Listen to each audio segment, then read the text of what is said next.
হাওড়ার বেলগাছিয়ায় পাইপ ফেটে ভোগান্তি। 20টি ওয়ার্ড জলহীন, জল কিনতে লম্বা লাইন দিতে হচ্ছে। কলকাতা এবং হুগলি থেকে গিয়েছে জলের ট্যাঙ্ক এবং সেই সব জলের ট্যাঙ্ক পাঠিয়ে পরিস্থিতি সামলানোর চেষ্টা করছে হাওড়া পুরসভা।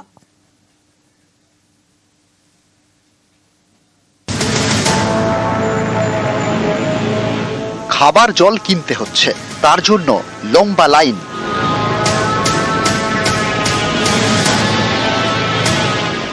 জল যন্ত্রণার এ ছবি হাওড়ার বেলগাছিয়ার। স্থানীয়দের দাবি, বৃহস্পতিবার সকালে ডাম্পিং গ্রাউন্ডের আবর্জনার চাপে মাটিতে ধস নামে, ফেটে যায় জলের পাইপ, হু হু করে জল বেরোতে থাকে।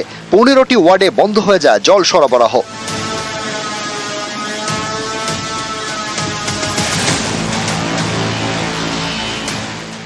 বৃহস্পতিবার রাতে পাইপ মেরামতের কাজ শুরু করে পুরসভা এবং কেএমডিএ। শুক্রবার ভোরে ফের ধস।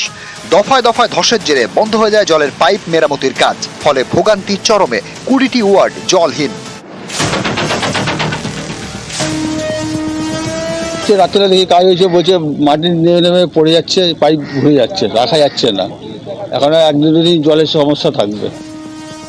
একে গরম, তার মধ্যে জলহীন, ফলে ভোগান্তি চরমে। জল কেনা ছাড়া উপায় নেই, সেখানেও লম্বা লাইন, ক্ষোভ তাই চরমে। পয়সা দিয়ে জল কিনে জলে খাবার জল খেতে হচ্ছে, জলের ক্রাইসিস হবে। আর না আছে চাপাকল তো কবেই বন্ধ হয়ে গেছে, কিছু কারণে কিনবো, জল কিনে খাবো রান্না করার জন্যে। পাবলিক মরে যাবে তো গরমে, কিনে কি কত সম্ভব? কারোর পয়সা আছে, কারোর নেই। আবর্জনা স্তূপে ধসের জেরে এমন পরিস্থিতি হয়েছে যে আপাতত পাইপ মেরামতি সম্ভব নয়। আগে ধসের মোকাবিলা করতে হবে, তারপর জলের পাইপের মেরামতি। পরিস্থিতি তো খারাপের দিকেই আছে, খুব একটা ভালোর দিকে নেই। সময় লাগবে জল পাস হতে, তার সাথে দেখা যায় যেভাবে ধস নামছে, ফাটল ধরা দিচ্ছে, এটা আগামী দিনে খুব ভালো সিচুয়েশন পৌঁছাচ্ছে। অনেকেই কটাক্ষের সুরে বলেন, হাওড়াতেও পাহাড় আছে, বেলগাছিয়ায় আবর্জনার পাহাড়। অভিযোগ, এই আবর্জনার পাহাড়ের জেরে হাওড়া পুর এলাকার নিকাশি ব্যবস্থা বেহাল। এবার এই ডাম্পিং গ্রাউন্ডে জেরেই জলের পাইপ ফেটে জল যন্ত্রণা। কলকাতা এবং হুগলি থেকে গিয়েছে জলের ট্যাঙ্ক। এইসব জলের ট্যাঙ্ক পাঠিয়ে পরিস্থিতি সামলানোর চেষ্টায় হাওড়া পুরসভা। আমি হাওড়ার আমাদের যে অ্যাডমিনিস্ট্রেটর তাকে বলেছি এটা দেখার জন্য। আমরা দেখে নিচ্ছি যত তাড়াতাড়ি সম্ভব রেস্টোর যাতে হয়, সেই জন্য ওখানে পুরো টিম নামানো হয়েছে। আমরা প্রায় 15টা গাড়ি সকালে পাঠিয়েছি ক্যালকাটা কর্পোরেশন থেকে। তো হাওড়া কর্পোরেশনের কাছ থেকে রিপোর্টটা চেয়ে পাঠিয়েছি নগরায়ণ দপ্তর থেকে। এক বর্ষাকালে 6 মাস ডুবে থাকে, আর জল কালকে সকাল থেকে যে জল নেই, জনসাধারণের হুঁশ নেই। গাড়িতে একটু আগে এসছে, এখনো ওদিকে যায় না। না না, ওদিকে এখনো নেই। আমরা চাই সমাধান, আমার নয় সবাই। যে ধসের চাপ, এই যে কি বিশাল চাপ, সেটা আমরা নিজেরা ভুক্তভোগী দেখতে পাচ্ছি। তাই আমরা এখন যত সম্ভব বাড়ি বাড়ি সমস্ত জায়গায় জল পৌঁছে দেওয়ার ব্যবস্থা করছি। ওয়াটার ট্যাঙ্ক দিয়ে এইচএমসি এবং কেএমডিএ, কেএমসি, ক্যালকাটা কর্পোরেশন, 3টে বাহিনী আমাদের নেমেছে। আমরা বাড়ি বাড়ি জল পৌঁছচ্ছি। পরিস্থিতি খতিয়ে দেখতে এদিন ঘটনাস্থলে যান জেলা শাসক, সঙ্গে হাওড়ার পুলিশ কমিশনার। 2-3 দিন টাইম লাগবে এই জলের প্রবলেমটা একটু মেটাতে। তার মধ্যে আমরা সব ঠিক করে দেবো। এখানে যা অসুবিধা মানুষরা ফেস করছে, ওটা আমরা আজকের মধ্যে যতটুকু তাড়াতাড়ি রিপেয়ার করে একটু ওয়াটার সাপ্লাইটা একটু করে দিতে পারি, ওটা করব। নিউজ 18 বাংলা।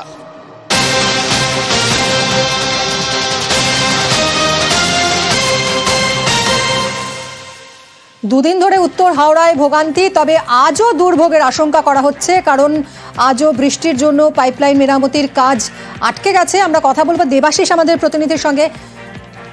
দেবাশিস, আজ মাফ করবেন, বিশ্বজিৎ রয়েছেন আমাদের সঙ্গে। বিশ্বজিৎ, আজও কি তাহলে এই ভোগান্তির আশঙ্কা রয়েই যাচ্ছে? পাইপলাইনের কাজ কি এগোচ্ছে না?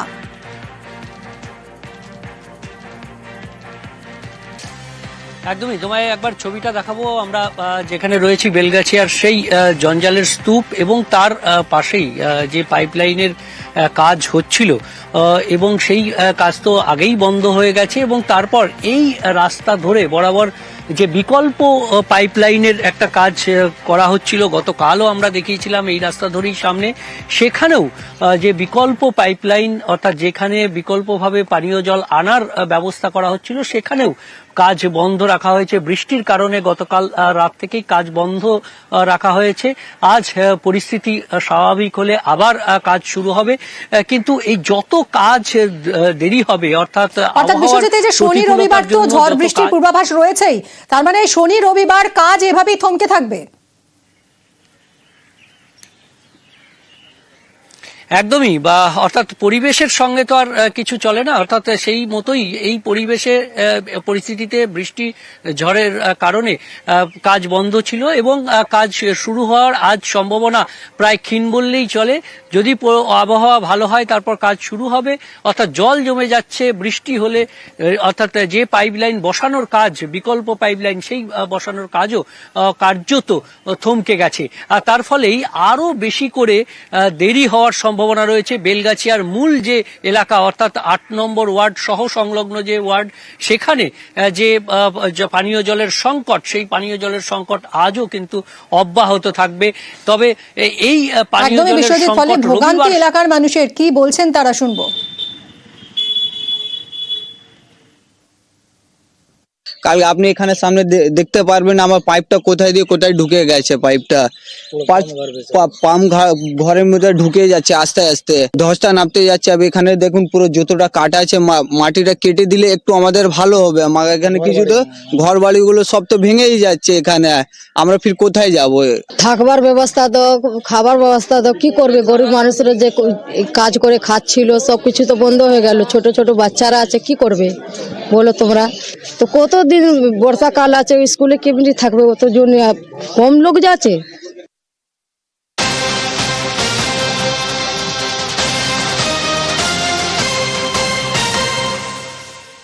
উত্তর হাওড়ায় আজও জল ভোগান্তি, তবে স্বস্তি ফিরেছে শিবপুরে। শিবপুর বিধানসভা এলাকায় জল এসেছে। আমরা কথা বলবো বিশ্বজিতের সঙ্গে। শিবপুরে তাহলে কিছুটা স্বস্তি এই মুহূর্তে, বিশ্বজিৎ?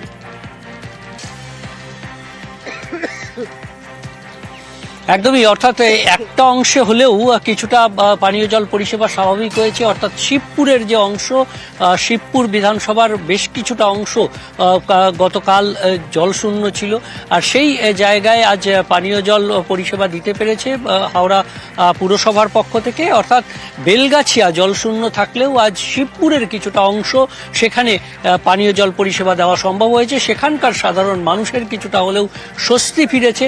গতকাল যেমন নির্জলা ছিল কার্যত বলা যায়, হাওড়া পুরসভার বেশ কিছু অংশ, একটা বিস্তীর্ণ এলাকার অংশ, সেখানে শিবপুরের কিছু অংশে আজ সমস্যার সমাধান হয়েছে। অর্থাৎ পানীয় জল পরিষেবা কিছুটা অংশে দেওয়া সম্ভব হয়েছে। অর্থাৎ এই বিকল্প ব্যবস্থা হাওড়া পুরসভা এবং কেএমডি এর তরফে ইঞ্জিনিয়াররা এই বিকল্প ব্যবস্থা সেটা তারা করতে চাইছেন, এবং সেই বিকল্প ব্যবস্থার জন্যই বিকল্প পাইপলাইন বসানোর কাজও কালকে দ্রুতগতিতে তারা শুরু করেছিলেন, কিন্তু প্রতিকূল আবহাওয়ার কারণে সেই কাজ সম্পূর্ণ করা যায়নি। অনেক ধন্যবাদ বিশ্বজিৎ। তবে শুধুমাত্র জল যন্ত্রণাই নয়, ফাটল আতঙ্ক গ্রাস করেছে এই মুহূর্তে হাওড়ার মানুষকে। ডাম্পিং গ্রাউন্ডে আবর্জনার পাহাড়, আর সেই জঞ্জালের স্তূপে আগুন। ডাম্পিং গ্রাউন্ডের পাশে ধস নামছে, আর এর জেরে রাস্তায় ফাটল ধরছে, ঘরের মধ্যেও ফাটল। হাওড়ার বেলগাছিয়ায় এই নিয়েও আতঙ্ক।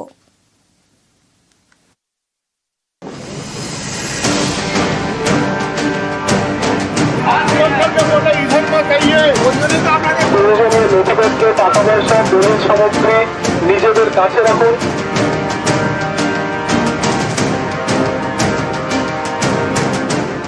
দেখে মনে হচ্ছে যেন পাহাড়ে আগুন লেগেছে, কিন্তু এটা পাহাড় নয়, ভাগাড়। হাওড়ার বেলগাছিয়ার ডাম্পিং গ্রাউন্ড। শুক্রবার সকালে এই আবর্জনার পাহাড় থেকে ধোঁয়া বেরোতে দেখা যায়। ভাগাড়ের পাশেই রাস্তা, জনবসতি। বৃহস্পতিবার এখানেই ধস নামে, রাস্তার নিচে থাকা জলের পাইপ ফেটে যায়।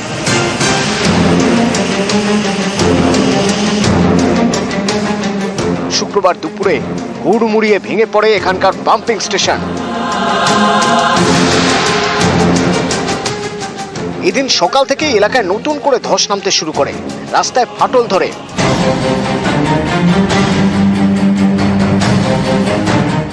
একাধিক দোকানে ফাটল দেখা যায়, অনেকের ঘরেও ফাটল। বিস্তীর্ণ এলাকায় ধস, তার উপরে আবার ফাটল। এ নিয়ে এলাকায় আতঙ্ক। কি হচ্ছে স্যার আপনি জানি না, আমরা দেখো ওই নিচন দিয়ে ফাটছে। হ্যাঁ, ভয় তো অনেক লাগছে। বাচ্চাদেরকে নিয়ে আমরা কোথায় থাকবো? গরিব মানুষ কোথায় থাকবো আমরা? আজকে সকাল থেকে হঠাৎ দেখছি এইভাবে প্রত্যেকটা বাড়িতে প্রতিটা রাস্তায় এরকম খুলে যাচ্ছে অটোমেটিক, দিয়ে ফেটে যাচ্ছে দেয়াল গাছ। প্রচুর ভয় আছে, সারা রাত আমাকে ঘুমাতে পারিনি। এই এলাকার সমস্ত লোক ভয়তে আতঙ্কের মধ্যে রয়েছে।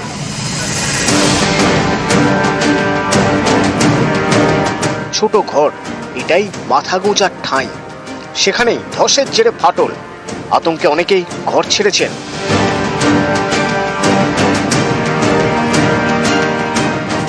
অনেক ভয় লাগছে স্যার, মানে থাকতে পারছি না আমরা। মানে কি গ্যাস দিয়ে মানে সেখানে দেখছি বাড়িটা পুরো হেলিয়ে যাচ্ছে, পুরো বাড়িটা ফেটে যাচ্ছে, রাস্তাটা উঠে যাচ্ছে। যাবার জন্যে ভয় করছে যে কি করে যাব, না কখন কি ঘটনা কি ঘটতে পারে। এই যে ভাগাড়ের চাপ, জলের স্রোতে পুরো রাস্তা ফাটল ধরছে। সাধারণকে সতর্ক করতে আসরে নামেন হাওড়া উত্তরের তৃণমূল বিধায়ক।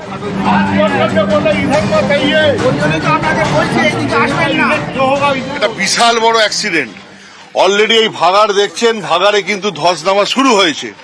সমস্ত দোকান, সমস্ত এখানকার নাগরিক পাবলিককে আমরা সরে যেতে, হাত জোর করে সরে যেতে অনুরোধ করেছি।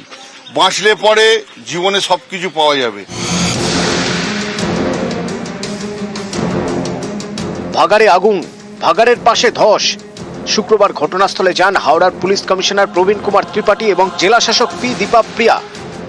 যা আমরা একটু ইঞ্জিনিয়ারের সাথে টেকনিক্যালি কি একটু হচ্ছে, আমরা তারপরে আলোচনা করে যা ব্যবস্থা নেব। If you have to shift, আমরা আশেপাশে একটু স্কুলগুলো দেখব, দরকার হলে আমরা ওনাদেরকে ওখানে একটু শিফট করে এখানে যা কাজ করার ওটা আমরা তারপর শীঘ্রই করব। এলাকায় মাইকিং করে বিপর্যয় মোকাবিলা দপ্তর পরামর্শ দেয় প্রয়োজনীয় নথি, টাকা পয়সা নিয়ে নিরাপদ স্থানে যাওয়ার। বাড়িতে নিজেদের প্রয়োজনীয় নথিপত্র, টাকা পয়সা, দলিল সামগ্রী নিজেদের কাছে রাখুন। যে বাড়িতে যে বাচ্চা আছে এবং বয়স্ক মানুষ আছে তাদেরকে নিরাপদ স্থানে রাখুন। অযথা আতঙ্কিত হবেন না। নিউজ 18 বাংলা। হাওড়া জেলা প্রশাসন আপনাদের পাশে আছে।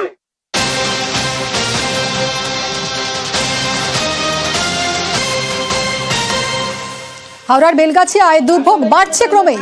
আবর্জনার পাহাড় ধসে নতুন করে বিপদ এবং নতুন করে একাধিক জায়গায় ফাটল দেখা দিয়েছে।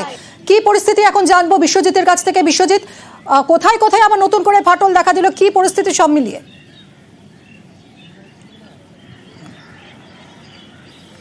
দেখো, তোমার ছবিটা একবার দেখাবো যে কার্যত ধ্বংসস্তূপের চেহারা। এই যে বেলগাছিয়ার যে ডাম্পিং গ্রাউন্ড, সেই ডাম্পিং গ্রাউন্ডে কার্যত ফাটল ক্রমশই যেন বাড়ছে। শুধু মাত্র বেলগাছিয়ার ডাম্পিং গ্রাউন্ড সংলগ্ন একেবারে যেখানে প্রথম ধস নেমেছিল সেই এলাকায় নয়, ডাম্পিং গ্রাউন্ডে এখনো দিকে দিকে বিভিন্ন জায়গায় যে মিথেন গ্যাসের আগুন, সেই আগুন যেমন জ্বলছে, পাশাপাশি এই যে বিস্তীর্ণ এলাকা তার পাশে আমরা দেখছি যে বেশ কিছু পরিবার বাস করে সেই এলাকাগুলো, সেখানেও ফাটল দেখা দিচ্ছে, তাদের বাড়িতে ফাটল দেখা দিচ্ছে, নতুন করে এই সমস্ত ফাটল দেখা দিচ্ছে। গতকালই এই যে পাম্পিং হাউস এবং সহ সংলগ্ন যে বাড়ি পুরোটাই ধসে যায় এবং এখানে বিপর্যয়, কার্যত ধস বিপর্যয়ের আকার নিয়েছিল।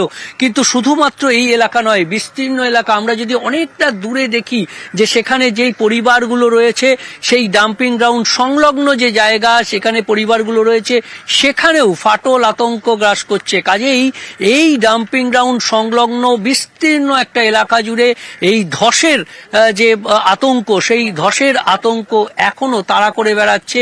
যে কোনো সময়ে নতুন নতুন এলাকায় নতুনভাবে এই ফাটল দেখা দিচ্ছে, আর তার ফলেই বেশ কিছু পরিবারকে স্থানান্তর করা হয়েছে। আমরা জানি যে ক্লাব, বিভিন্ন ক্লাবে তাদেরকে রাখা হয়েছে। এরকম ভাবে যে একদম ক্ষতিগ্রস্ত বাড়ির যারা লোকজন, তাদেরকে প্রশাসনের তরফ থেকে একদম, এবং মাইকিং করা হচ্ছে, পুলিশ মাইকিং করছে যাতে বড়দের এবং বয়স্কদের এবং শিশুদের সাবধানে রাখা হয় এবং অযথা আতঙ্কিত যাতে না হন এলাকাবাসী। আমাদের নজর থাকবে এদিকে। অনেক ধন্যবাদ বিশ্বজিৎ। কাল আপনি এখানে সামনে দেখতে পারবেন আমার পাইপটা কোথায় দিয়ে কোথায় ঢুকে গেছে। পাইপটা পাম্প ঘরের মধ্যে ঢুকে যাচ্ছে আস্তে আস্তে, ধসটা নামতে যাচ্ছে। अब এখানে দেখুন পুরো যতটা কাটা আছে, মাটিটা কেটে দিলে একটু আমাদের ভালো হবে। আমার এখানে কিছু তো ঘর বাড়িগুলো সব তো ভেঙেই যাচ্ছে। এখানে আমরা ফির কোথায় যাব? থাকবার ব্যবস্থা তো, খাবার ব্যবস্থা তো, কি করবে? গরিব মানুষরা যে কাজ করে খাচ্ছিল সবকিছু তো বন্ধ হয়ে গেল। ছোট ছোট বাচ্চারা আছে, কি করবে বলো তোমরা? তো কতদিন বর্ষাকাল আছে, স্কুলে কেমনি থাকবে? অত জন কম লোক যাচ্ছে।